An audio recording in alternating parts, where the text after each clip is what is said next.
Welcome to True Tolkien, The Rings of Power.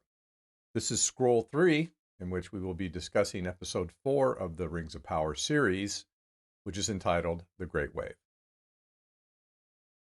Spoiler alerts, we will not only be talking about the content of Episode 4 of the series, but we will also be discussing the actual true Tolkien lore that is being bypassed, shall we say. And both of those things could be a spoiler if you have not seen Episode 4. This episode was called The Great Wave because the Queen reveals to Galadriel that she has looked into the Palantiri that they have in Numenor. Remember the Palantir from the Lord of the Rings? There were originally 7 of these seeing stones that were gifts of the elves to the Numenorians. And the queen has seen the end of Numenor in one of the Palantiri, and she reveals this to Galadriel. And of course, like all things in Numenor, Galadriel never went there. This never happened. But she has foreseen the end of Numenor by the wave and the ocean crushing Numenor. And this is on her mind, a great motivator to her. It's something that highly troubles her and helps dictate the course of her actions as she listens to Galadriel and makes a decision on whether to help her or not. The storylines in Episode 4 continue apace. A little bit of a break this week from the Harfoots. And I probably sound like I'm down on the Harfoots, and I don't mean to be. The Harfoots are something that exists in Tolkien's world. They just exist about between 1,000 and 3,000 years later than the series episodes should be covering. And I just don't hold with the idea of changing the story that much and bringing them into the story when you have so much else that needs to be covered thoroughly. One thing, I try to put myself in the shoes of people who have not read the Silmarillion and the many other works of Tolkien besides The Lord of the Rings and The Hobbit. And I just don't feel that the producers and the writers are giving them a good chance to even understand the world that these stories are set in. They haven't been given any background from the first age. You can't just mention the 2 trees of Valinor, which is all they've done, and think that gives somebody a background on that part of the history. And there's so many things like that new viewers are just being thrust into without any information. And then, the difficulties I've talked about in previous scrolls, which I will talk about in this scroll as well today. But I wanted to kick off a little bit differently because there are some aspects of the story that I'm really enjoying. Because while the Second Age was much, much better documented than what's being presented by the producers and writers, there are a lot of things that are only a paragraph or 2 in Tolkien's works that you just long for more detail. And one of those things is the story of the dwarves and the elves, the great friendship that arose between the elves of Middle Earth, the Noldor, who were left in Middle Earth after the defeat of Morgoth, and the dwarves of Khazad Dum, which later becomes Moria, the Black Pit. And that's a terrific story. And while it's prominently featured in certain sections of, say, The Lord of the Rings, such as the doorway on the west side of Moria that they travel through and that Gandalf has to remember the password, there's so much more to it. And I'm not at all having a problem with the way they're presenting that as a story of the friendship between Elrond and Durin, the younger Durin in Khazad Dum. Now, I'm taking this a little bit out of the sequence of the episode just because I want to talk about something positive first. In this installment of the Khazad Dum story and the friendship between Elrond and Durin, we find that Elrond is still in Khazad Dum, trying to speak with Durin about coming back with him to work with Celebrimbor and the elves on what will turn out to be the 3 rings. And while Elrond's relationship with Durin is not specifically spoken of in Tolkien's direct writings, what is spoken of is the great friendship between the elves of Eregion and the dwarves of Khazad Dum. And the smiths are the ones who are going to create the three rings of the elves and all the other rings of power. It's not at all difficult to believe that Elrond would have been one of those smiths and one of those elves. That's where he was at the time. This was before Imladris or Rivendell had been even founded, and or at least it's supposed to be in the proper timeline. And so it's very plausible that this relationship existed and that the writers are not really reinventing anything here. So we find Elrond still visiting, but the episode kind of, or this part of the episode kicks off with Durin's missus kind of misleading Elrond about where Durin is and what he's doing. And so Elrond goes off on his own to find Durin, which he does literally in a matter of seconds, practically, according to the way presented in the episode, which is a bit unfortunate. One of those things, Khazad Dum is a massive place, and they could have at least made it seem like some time passed before he found Durin. But when he does find Durin reveals to him what they're doing in such secrecy, and what they're doing is very, very important and a really important part of the story because they have discovered Mithril, which is true silver, as it's called also. And Mithril is what Bilbo's jacket was made out of in The Hobbit. Later becomes Frodo's protection in The Lord of the Rings.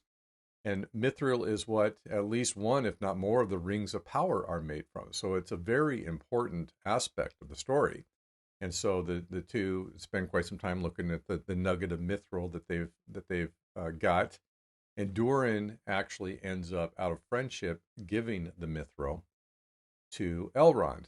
And that's an important moment because dwarves don't lightly let go of things like that.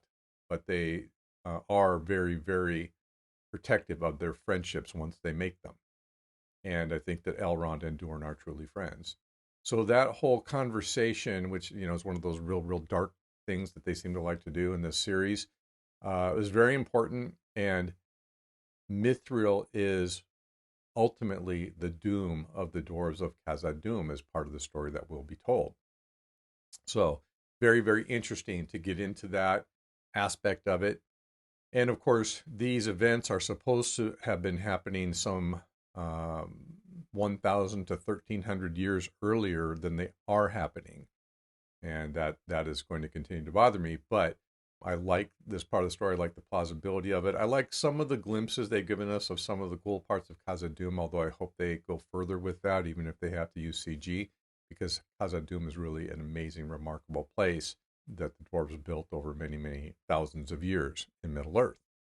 Now, at the end of this conversation, an unfortunate thing happens, which is a cave-in where they're digging for the Mithril, and they've lost some 4 dwarves or something like that, and Durin kind of somewhat mishandles the situation.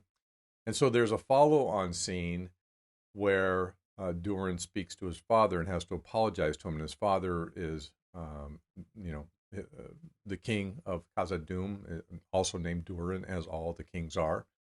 And so there's a really kind of cool scene between father and son that ensues. And again, quite consistent with my picture in my head of the relationships between dwarves and fathers and sons and that type of thing. I haven't mentioned before that I also like the relationship between Durin and his wife. And the wife thing, the female dwarf thing, is not very well documented by Tolkien. And it kind of, you remember in The Lord of the Rings that Aragorn alludes to the beards of the female dwarves.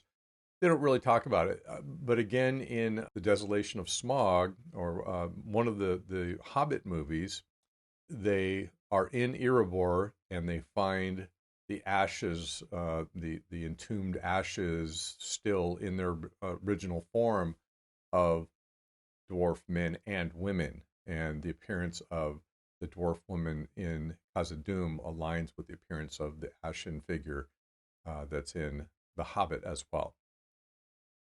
So this scene between father and son is quite cool, and ends with the father saying, yes, go to Eregion, go to the smiths, and find out what they want. And of course, the dwarves are suspicious of the elves in this, but they still are going to proceed forward. And I feel confident that will result in partnership, the participation of the dwarves in the projects of the Rings of Power.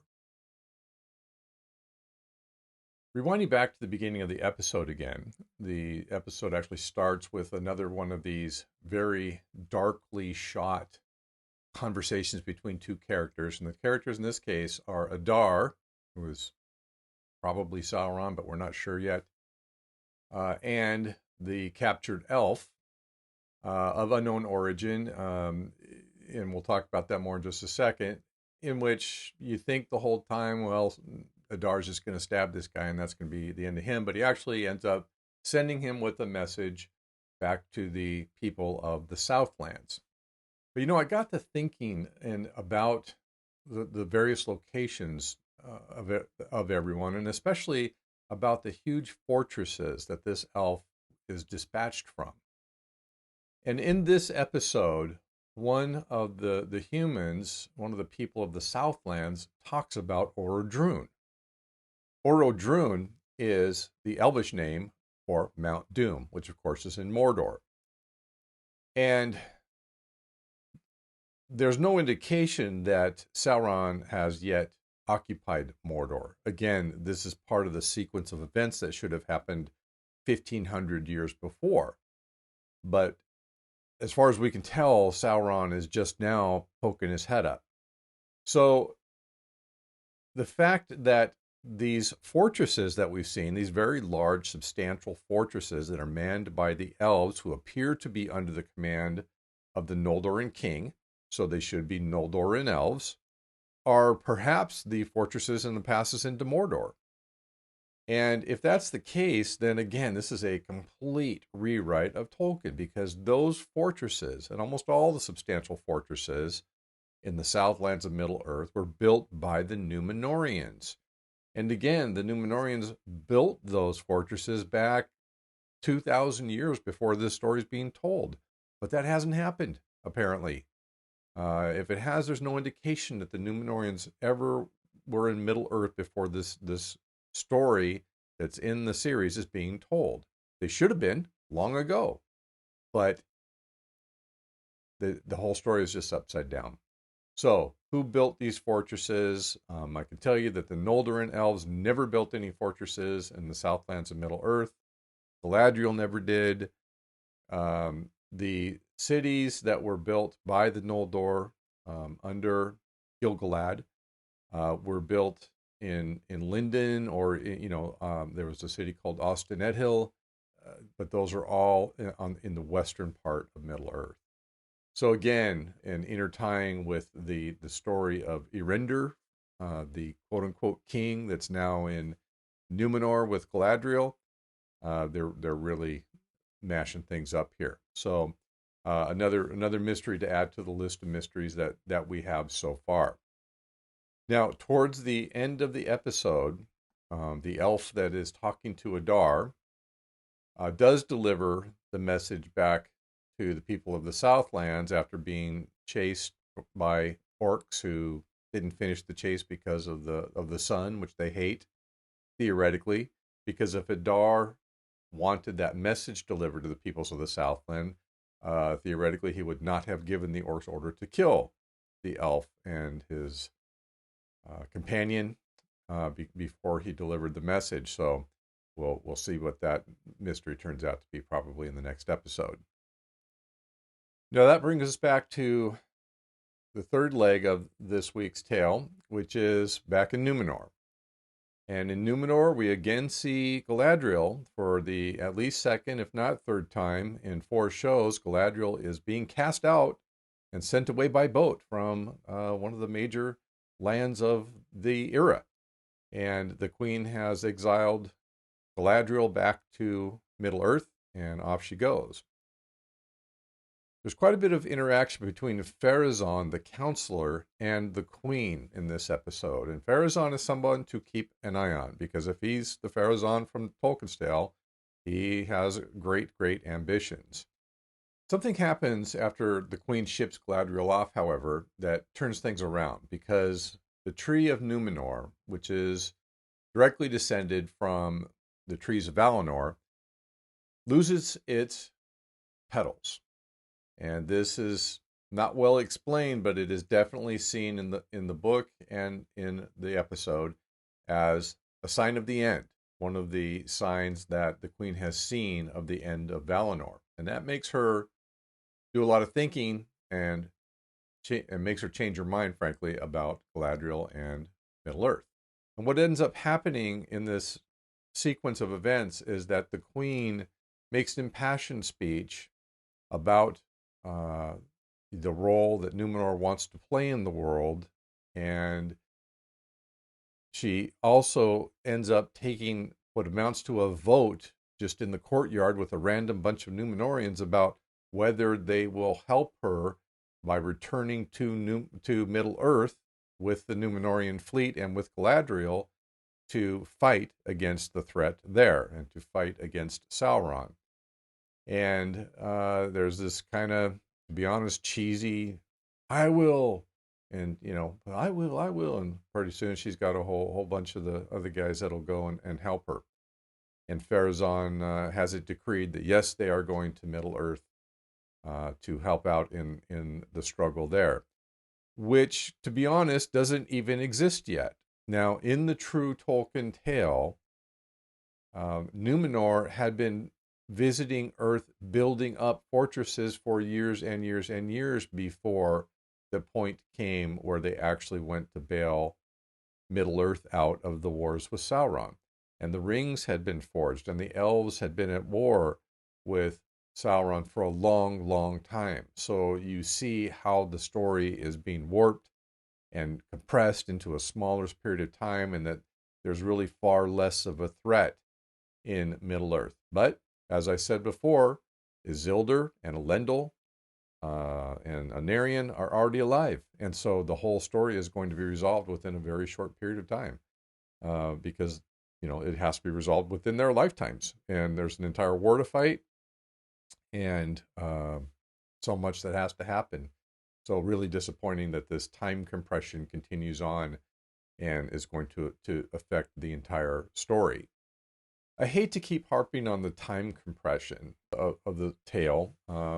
Again, my major problem with that is not only that they're compressing the time, but they're just completely waylaying and hijacking characters and making them something they're not, and really lessening things like Numenor, the nation, and Numenor, the civilization, like Galadriel, the queen of the elves, who is, back to being a lieutenant in the army. These things are just such major components of Tolkien's universe that I just don't like the idea of them being lessened in this fashion.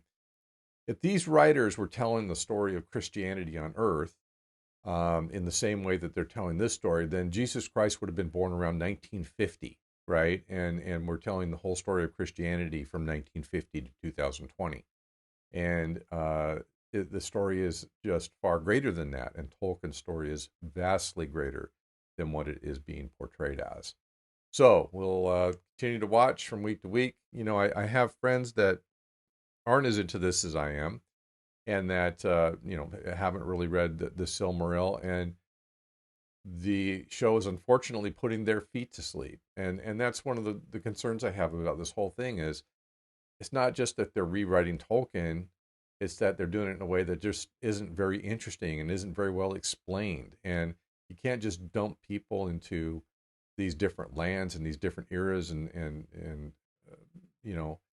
completely new cast of characters without explaining what's been going on. I mean, how do you not explain that Numenor's been around for thousands of years and was the society created by the faithful men who helped the elves in the war against Morgoth? I really feel that's not been explained. And where did the elves come? Where did the Noldor elves come from in the first place? And have we even explained what the Noldor are about? There's three major peoples of the elves, and they are the Vanyar, all of whom still live in Valinor. They are the Noldor, the Great People, and the Teleri, also called the Shoreland Pipers.